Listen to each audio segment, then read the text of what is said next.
The Tennessee Titans are finally back. Are finally back in just 2 days, August 12th, and that's going to be a great day to be a Titans fan. Let me tell you that much.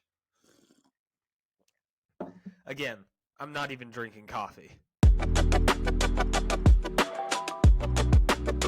What's good, y'all? Welcome back to the Titans Rundown. I am your host, Micah McCamey, and let's just get this show on the road.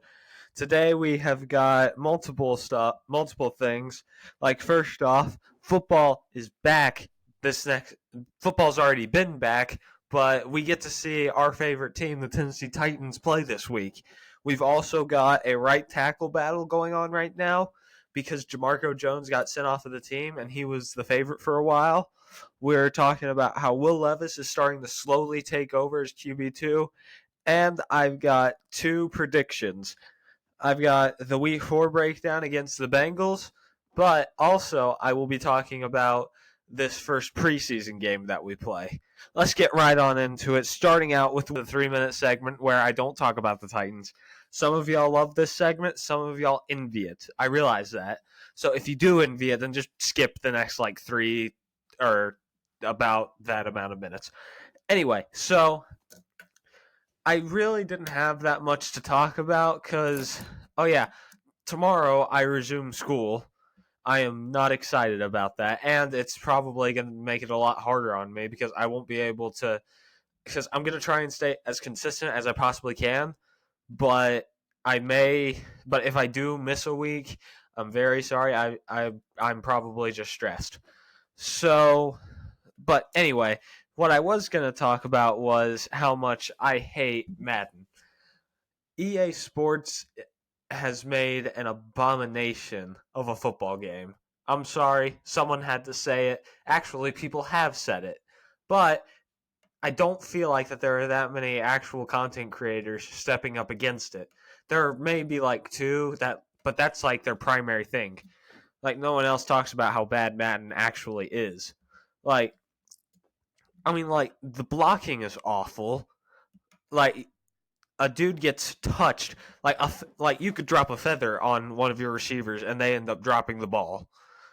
Like it's a mess, and I don't know how they're going to be able to improve it. Madden 24 is going to be the exact same thing. Do not fall for the commercialization. Is that even a word? I don't know. But don't fall for the hype that this game is going to be given until during launch. Like, it's just, man, it's not going to be a good game, okay? And the ratings, and you know this too, because if this was a good game, they would have probably evenly balanced out the ratings. Like, the ratings would have actually been respectable if the game was actually good and didn't have to depend on that to get sales, and obviously it's just, man, it is a mess over at EA. Let me tell you that much. I'm really hoping that one of these games comes out. I saw this one arcade game. I can't remember the name of it. It gave me like NBA Playgrounds vibes, if y'all remember that game. Ooh, it looks so fun, and I'm going to try and encourage people that I know to like buy it with me so that way we can, play together and just have a fun time, just goof around and whatnot. So anyway, if you made it to this section, to where we're about to talk about the Titans, and you watched that whole 3-minute segment, thank you. I appreciate it. And for anyone who didn't, I could say that you missed out, but you really didn't want to see it. So let's just get right on into the news for the Tennessee Titans. All right, so we got to talk about training camp recently. So I haven't really had that much to talk about because obviously the marketable guys, they keep Derrick Henry under wraps because, he's obviously a beast. We all know that. He probably puts up ridiculous stats every practice. But I want to direct our attention to something else. I want to appreciate and thank how amazing the defense has been over the past few days. Now, I know, okay, offense is average at best, but our defense has really made them, like, hopefully this isn't true, but they've made them look like the 32nd best offense in the NFL. I think that our unit has a chance to be top 5. I know that that's a little bit too much. And no, I do not expect us to be the best defense. We just don't have the talent for that. But we do have the coaching, and we have enough talent to the point where I think we can be a top 5 defense. But anyway, I just wanted to give some appreciation out to the defense and thank, Jeffrey Simmons, Kevin Byard, um, Christian Fulton especially. Oh my, he's been dominating. And Sean Murphy Bunting has also been doing pretty well. Arden Key had 7 sacks in one day, and I know that already happened about a week or two ago. But oh my gosh, that's ridiculous. It's stupid, honestly. It's wild. You know, I am under the impression that defense does win championships, but the only way that I think we can make a Super Bowl is if Ryan Tannehill has a Joe Flacco type of run, which may be a little bit too unrealistic because he's usually just a game manager at best. But I feel like that Tim Kelly could make him look good. I've already discussed why I think that could happen in episode, I think it was episode 7 or 8. It was the one where I was freaking out and being fanboyish about DeAndre Hopkins. That was the one. I'll have a card for it up here. I don't know which way it is. But anyway, so I have been very excited recently about the Titans defense, but I've also been excited to see that Treylon Burks looks like he's actually going to end up taking that second-year leap and that he's not going to be some ordinary receiver that's going to be like receiver 3 at best. And I'm also very grateful for the fact that DeAndre Hopkins doesn't look washed either. Like, I know that he's been getting clamped up by Christian Fulton, but he's also new to the system. He's also had some amazing catches and whatnot. But yeah, I just wanted to get that out of the way, praise the defense. Let's take a look at the offensive line though. They've improved since they got the pads on, but they still haven't been that great. Now, I am under the impression, I know that a lot of, Titans content creators will tell you, don't expect this unit to be as much better as you probably expect it to be, but I'm under the impression that it is going to be that much better. Not because the O-line has significantly improved and Andre Dillard is going to be one of the best offensive linemen that he was just, caught behind Philadelphia's, he was the second stringer for Philadelphia and the starter is one of the best tackles in the league. No, not even a little bit. All that I'm saying is Dennis Daly's off of this team. Like, that alone is going to make our offensive line vastly improve.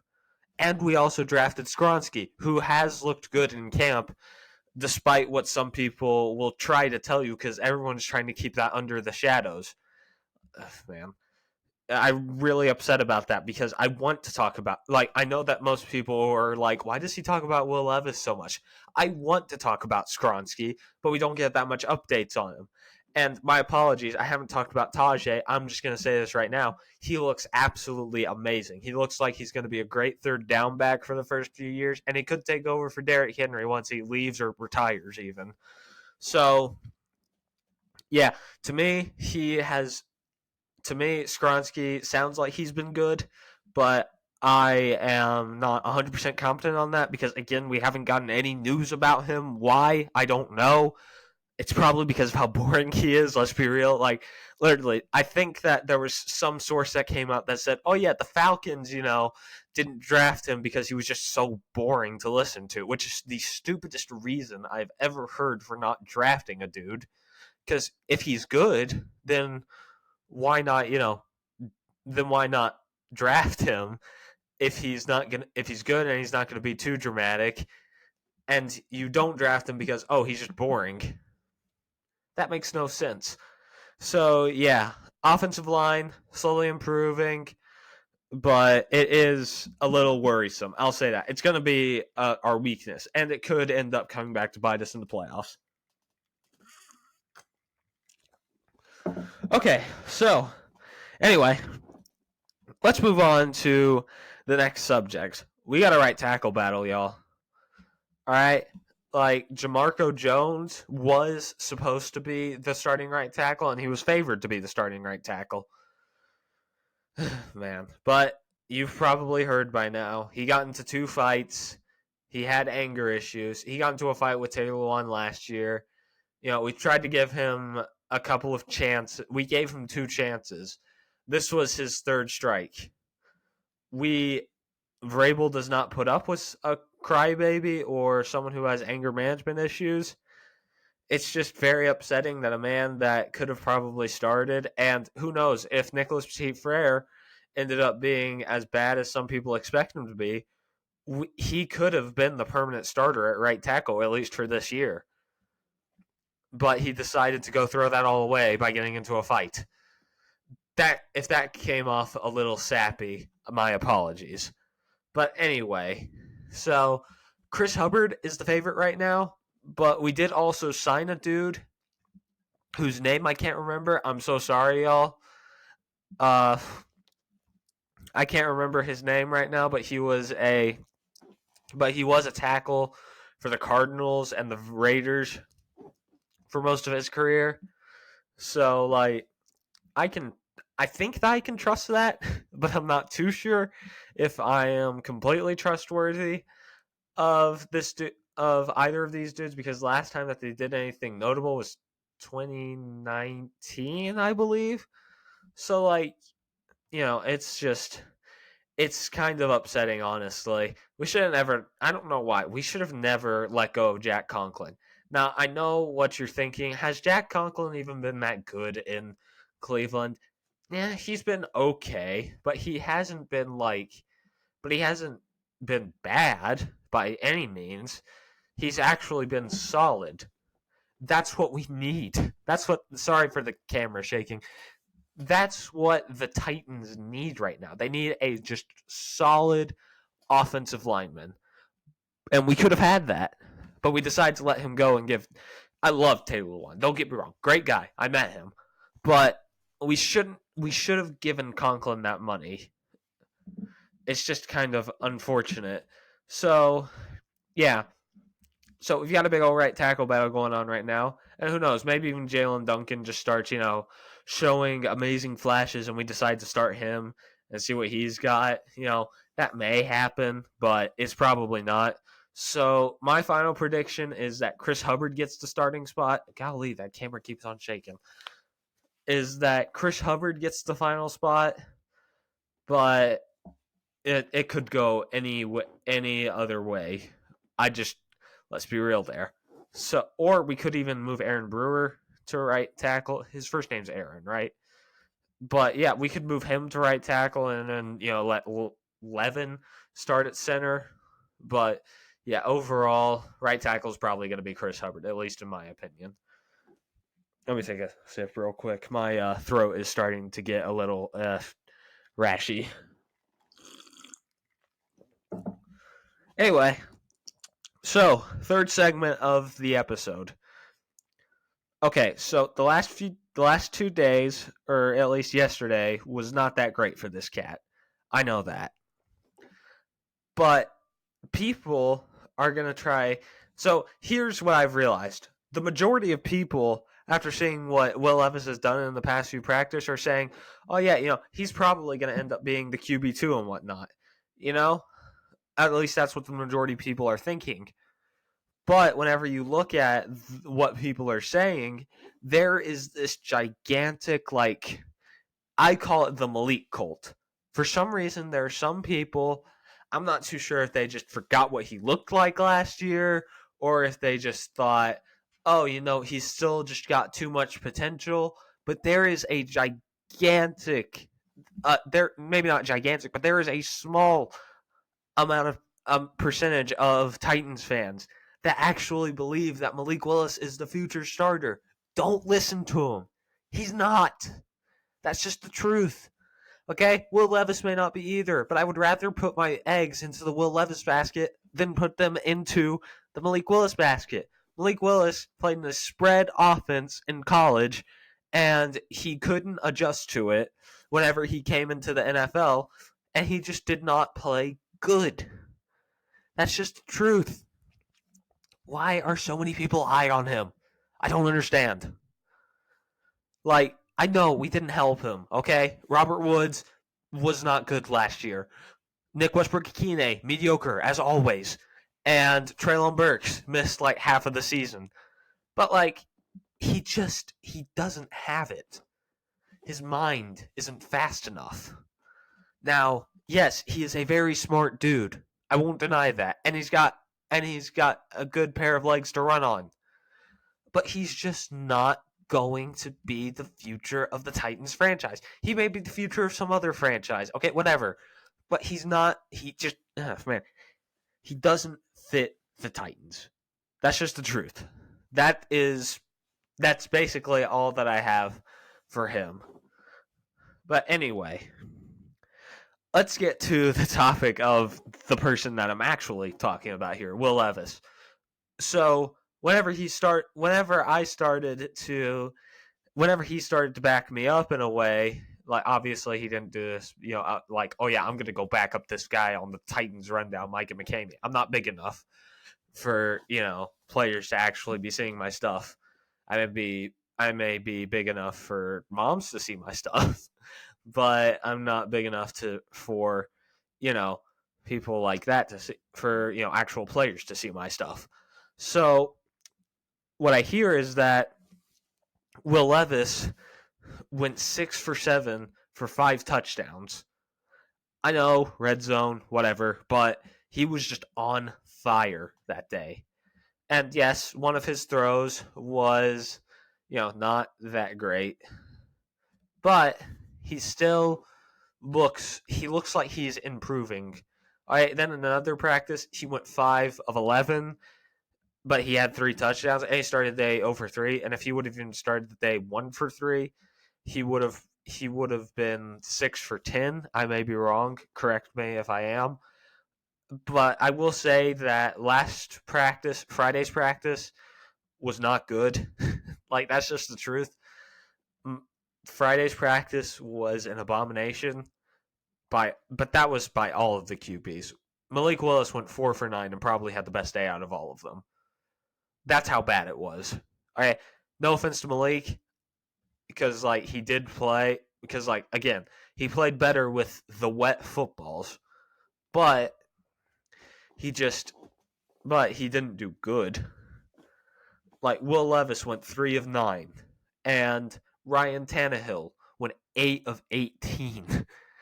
That's not what you want to see. Days like that were built for someone like King Henry and Tajay Spears. You can't really throw the ball, so you decide to run it. So, yeah, that's about all I have to say on Will Levis. I feel like that he's going to end up going in the preseason and shutting the Malik Colts' mouth, and he's going to win the QB2 job. I may be completely wrong on that. Who knows? I may be up here after Saturday's game on Sunday recording and being like, I'm so sorry, y'all. I may end up having to apologize to Malik, and he may ball out, and Will Levis does absolutely awful. But this is just my opinion right now. We'll see what happens later on. Oof, man, I only got 2 minutes to break down these next few games. Okay, so, yeah, because I went on a big old rant about that. So, we've got week 4 against the Bengals. That's what I'm first going to talk about, okay? So, week 4. Okay, depending on how Tannehill does, this could be his first or last. This could be his last week as a starter, or it could be his first week on the bench. Who knows? I don't think that'll happen. But I believe that he is going to. I believe that this all depends on if Joe Burrow stays healthy, or if he is healthy by then, because he is supposed to be out for multiple weeks. He had a big old calf injury, and apparently he's supposed to be out for multiple weeks. So we got to see how that injury plays out, and if it does play out correctly, like someone said, 6 to 8 weeks ish, then if that is what's supposed to happen, if he's out for, if he's either out, I can't tell with injury updates whenever they say 6 to 8 weeks, if they're saying like 3 weeks of the preseason do or don't count. But if they do, then that would be the very last week of him being injured, or if it went all the way, or it could be, or it could be 2 games away from him being back, guaranteed, if it's talking about from the regular season.